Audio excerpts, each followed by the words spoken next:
Existen mitos que se remontan a la época de la conquista española, que tienen origen en las numerosas expediciones realizadas en lo profundo de la selva en busca de civilizaciones ocultas en el Amazonas. Aunque en la mayoría de los casos volvieron con las manos vacías, también se desvelaron otros misterios igualmente apasionantes o en algunos casos aterradores.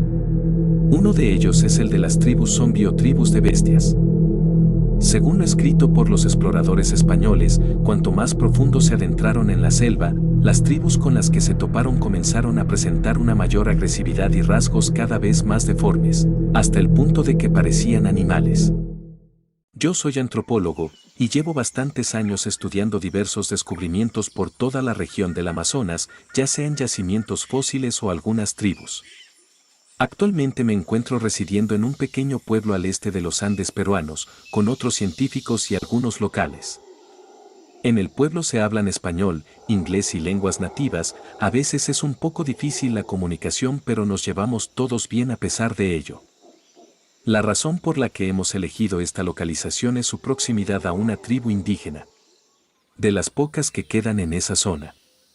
Un par de veces a la semana nos acercamos a la aldea para interactuar con los nativos que tímidamente nos iban enseñando su cultura y costumbres. A diferencia de lo que se puede pensar de los indígenas gracias al cine estadounidense, la mayoría de ellos son muy curiosos, sobre todo los jóvenes, y no suelen ser agresivos, aunque todo depende de qué tribu sea y de la relación que hayan tenido con los extranjeros. Siempre hay que tener cuidado al acercarse a ellos, no hacer movimientos bruscos, y sobre todo no hacer nada que consideran irrespetuoso. Llegamos a la aldea a través del río, intentarlo de otra manera sería peligroso e incluso por el río hay que tener cuidado con cocodrilos y la corriente. Hacer el camino por tierra sería peor idea por la cantidad de obstáculos y peligros existentes, además de que tardaríamos mucho más. Otra cosa a tener en cuenta es que hemos visto que los indígenas tampoco se adentran demasiado en la jungla y jamás se desplazan hacia el este, por aquel entonces desconocíamos el motivo, lo único que sabíamos era que le tenían miedo a algo, aunque pensamos que simplemente era un pueblo supersticioso. Grave error. En una de nuestras travesías hacia la aldea corrimos un riesgo relativamente alto al iniciar el viaje en las horas previas a una tormenta. Teníamos pensado pasar la noche en la aldea por primera vez si había suerte, de lo contrario llevábamos un equipo de acampada y nos instalaríamos a las afueras del poblado. Por desgracia, a mitad de camino uno de nuestros cámaras fue picado por un insecto que le provocó una reacción alérgica. En una situación y lugar como esta ese tipo de condiciones médicas podrían ser peores que el ataque de un felino o un caimán. Si se producía demasiada inflamación las vías respiratorias podrían bloquearse desembocando en muerte por asfixia. No tuvimos más opción que dar media vuelta y volver a la base. Contra todo pronóstico la tormenta comenzó antes de lo previsto, el caudal del río comenzó a subir y a nuestro barco a motor cada vez le costaba más mantenerse equilibrado. No era una embarcación demasiado grande, tenía el espacio justo para llevar 6 personas, el equipo y las provisiones. Llegamos a un tramo de río en el que el barco no fue capaz de contrarrestar la fuerza del agua y perdió el control por unos momentos, la parte trasera chocó contra una piedra que habíamos dejado atrás. Cuando comprobé el estado del barco me di cuenta con horror de que habíamos perdido la hélice. Aquella no fue la única mala noticia, el impacto había hecho tropezar a José, uno de los miembros del equipo, y lo hizo caer al agua. Tratamos de ayudarle pero pronto supimos que no había nada que hacer, la corriente lo engulló y lo perdimos de vista. El barco continuó a la deriva durante un tiempo río abajo mientras intentábamos que nuestro cámara, Fernando, continuara respirando. Súbitamente, el barco chocó con algo bajo el agua y se volcó.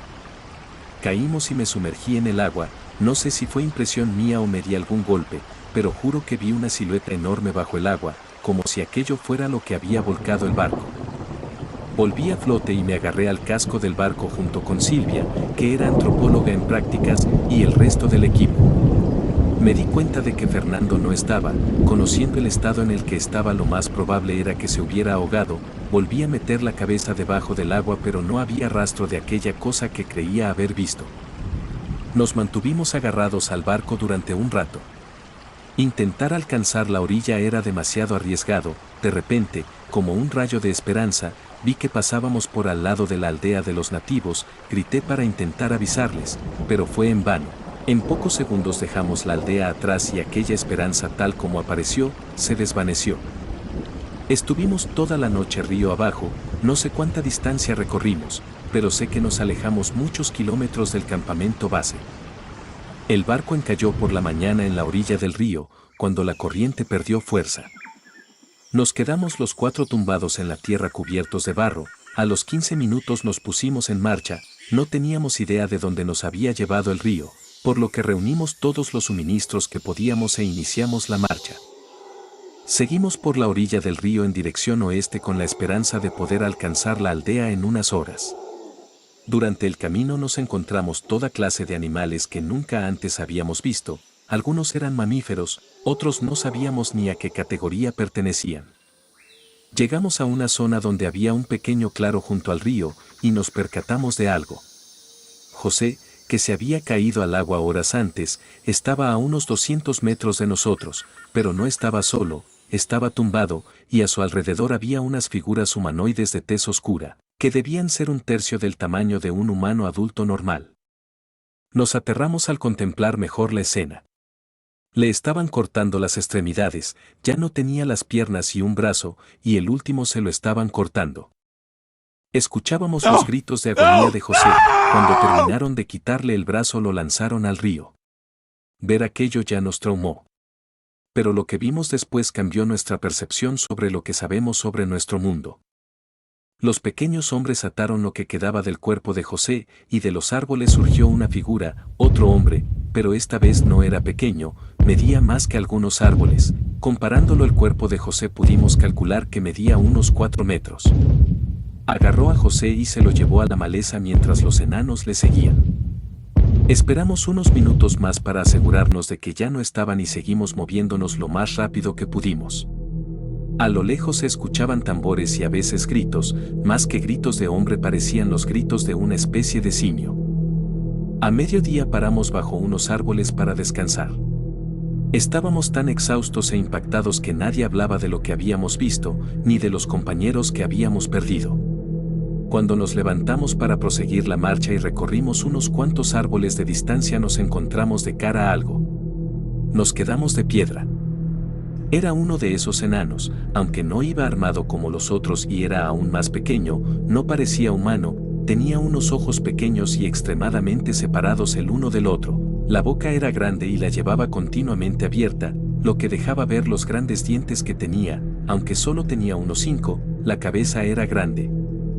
Los brazos eran más largos que las piernas, aunque fuera deforme, la forma de andar, la piel, las manos y pies y la configuración del cuerpo eran esencialmente humanas. No supimos qué hacer, aquel ser se nos quedó mirando pero no nos atacó, puede que fuera uno de sus jóvenes o incluso un niño. Silvia dio un paso con la mano hacia adelante en señal de amistad, aunque yo sabía que estaba aterrada. Aquella cosa salió corriendo sin mediar palabra y nosotros proseguimos la marcha sabiendo que teníamos que salirse allí lo antes posible en caso de que alertara al resto de nuestra presencia. Cayó la tarde, los tambores y los gritos cesaron y ya nos sentíamos un poco más tranquilos. Llegamos hasta un arroyo generado por una desviación en el cauce del río. Por suerte había un árbol caído que resultaría útil para cruzarlo. Primero fue Silvia, cuando llegó al otro lado yo la estaba mirando. Vi cómo en su cara se formó una expresión de terror. Escuché unas pisadas pesadas detrás de mí, cuando me giré, vi un humanoide gigante como el que habíamos visto antes detrás de uno de mis compañeros. Apenas llevaba prendas de ropa, la cara era aún más horrible de lo que lo era la del enano y llevaba un tronco en una mano como si fuera un bastón de regaliz. Lo movió hacia arriba y con un movimiento rápido lo golpeó contra la cabeza de mi compañero, que no tuvo tiempo de reaccionar. El cuello se le partió y los pedazos de cráneo, mandíbula y cerebro volaron por los aires. Aquel gigante me miró con una expresión de satisfacción mientras le goteaban hilos enormes de saliva de su boca deforme y sonreía abriendo los ojos como platos. Dio un paso hacia adelante aplastando el cuerpo decapitado de mi compañero y comenzó a moverse hacia mí mientras se reía con locura. Mi otro compañero y yo corrimos hacia el tronco, cuando lo íbamos a alcanzar una mano de 1 metro agarró del cuerpo a mi acompañante mientras él gritaba y lo elevó en el aire. Era otro humanoide gigante. Vi al primero seguir corriendo hacia mí. El miedo hizo presa de mí y crucé el tronco sin mirar atrás. Cuando estaba a mitad escuché un crujido y vi al gigante partir en dos a mi compañero. Al otro lado del tronco escuché un alboroto, miré y vi que un grupo de indígenas deformes habían alcanzado a Silvia y la mordían y descuartizaban delante de mis narices. No tenía escapatoria. Decidí saltar al río y bucear todo lo posible para escapar. Después de aquello pasé un par de días vagando por la selva. Había perdido la mochila con provisiones en el río, pero todavía me quedaban fuerzas y el agua no era un problema en aquel ambiente. Después de 3 días, en plena noche vi una luz anaranjada a lo lejos, pensando que sería algún pueblo me dirigí hacia ella. Cuando llegué a la fuente me topé con un acantilado a mis pies, pude ver lo que era que emitía la luz, al fondo había una gran área excavada, pero no era ningún yacimiento del que alguna empresa estuviera extrayendo materiales, y la luz tampoco era eléctrica. Allí abajo, al fondo, como si fuera el mismísimo infierno, habían miles de estos semi-hombres que me habían perseguido durante todos estos días y que habían matado a mi equipo.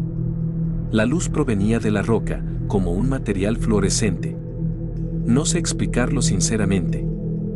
Pude ver altares de sacrificios, montañas de vísceras, cadáveres esparcidos por el suelo, decenas de jaulas donde parecía que había encerrada gente normal, es decir, indígenas, pero humanos normales lamentándose y suplicando.